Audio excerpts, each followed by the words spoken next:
ಇಲ್ಲಿ ಇತ್ತೀಚೆಗೆ ಆದರ್ಶ ಎಕ್ಸಾಮ್ಸ್ ಒಳಗಡೆ ಕೇಳಿದಂತ ಒಂದು ಪ್ರಶ್ನೆ ಇದು. ಈ ತರ ಪ್ರಶ್ನೆಗಳನ್ನು ಕೂಡ ಸ್ಪರ್ಧಾತ್ಮಕ ಪರೀಕ್ಷೆ ಒಳಗಡೆ ಏನಾಗ್ತಿರ್ತಪ್ಪ ಅಂದಾಗ ಕೇಳ್ತಾ ಇರ್ತಾನೆ. ಏನಿದೆಪ್ಪ ಅಂದಾಗ 53:64 ಸಮಾನುಪಾತ 75 ಇದೆ. ಹಾಗಾದ್ರೆ ಇಲ್ಲಿ ನೆಕ್ಸ್ಟ್ ಬರಬೇಕಾದಂತ ಸಂಖ್ಯೆ ಯಾವುದು ಅಂತೇಳಿ ನಮಗೆ ಇಲ್ಲಿ ಕಂಡುಹಿಡಿಯುತ್ತೆ ಕೊಟ್ಟಿದ್ದಾನೆ.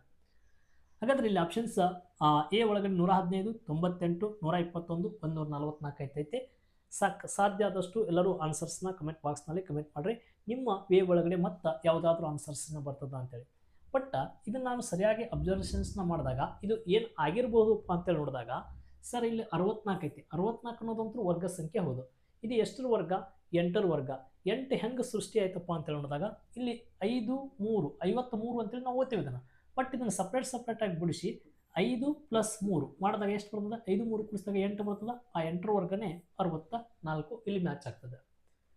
ಅದೇ ರೀತಿಯಾಗಿ ಇಲ್ಲಿ 7 5 ಕೂಡಿಸಿದಾಗ ಎಷ್ಟು ಬರ್ತದೆ? 12 ಬರ್ತದೆ. 12ರ ವರ್ಗ ಸಂಖ್ಯೆ ಎಷ್ಟೀಗ? 144. 144 ಆಪ್ಷನ್ಸ್ ಎಲ್ಲಿದೆ? Options D ದಾಗೈತಿ.